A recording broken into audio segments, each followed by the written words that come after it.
At some point during our lives, we've all had that feeling that someone or something is lurking and watching us.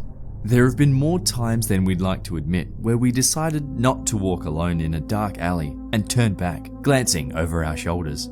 How many times have we as kids wondered if there is something hiding in the closet or under our beds? Even as adults, no matter how scientifically literate we are, when we watch scary movies, we can't help but be empathetic with the characters and feel as though we are in that paranormal storyline ourselves. But why do we get that intense feeling of fear? Of course, our logical brain tells us that monsters do not exist. But do they? That's the question our reptilian brain keeps asking. It overrides our thinking and suddenly we believe in monsters, at least for a few moments. But what's the scientific explanation for this phenomenon? Is it just cultural influence? Or is there a deeper principle at play? When animals hear a sudden rustle in the grass, they have two choices. They either decide the rustle was caused by the wind and continue on with their business, or they think it was caused by a predator that is stalking them and decide to flee. If you think the rustle was caused by a predator waiting to ambush you, so you decide to run, but it turns out it was just the wind, you have made a type 1 error or a false positive, which is believing a pattern is real when it is not. You are just more cautious, so you run or turn back away in the face of uncertainty, but nothing bad really happens. But if you make a type 2 error or a false negative, which is not believing a pattern is real when it is, so you think the rustle is just the wind, but it turns out to be a dangerous predator, you are dead.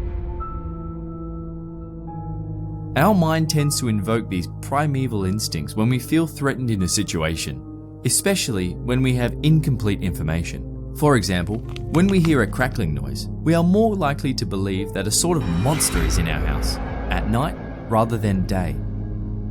And that derives from a fundamental fear we have encoded in our DNA, the fear of the unknown. Because we as humans are primarily visual animals, by night, when our vision is limited, we start fearing the unknown and we make conclusions based on incomplete information from our other senses, such as the sense of hearing. These mechanisms only explain why we fear agents with bad intentions, but not necessarily how those agents look.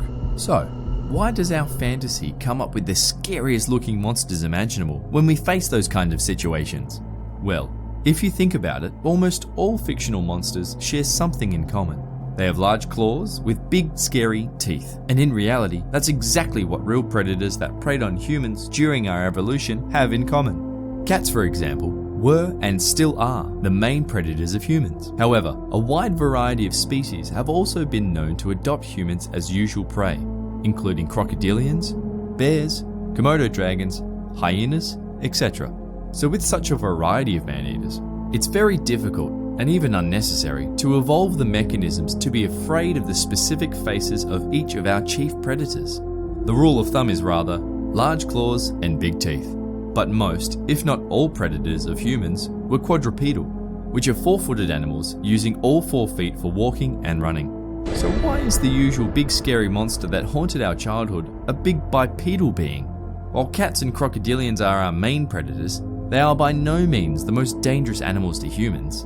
One of the most dangerous animals to a human being is another human being. That's why when you combine the fear of the unknown, the fear of another human being, the effect of inferring agency, and the prime weapons of a predator, claws and teeth, you will get your typical monster you're afraid of. So next time you wake up at 3 a.m. by a creepy noise you heard in your kitchen,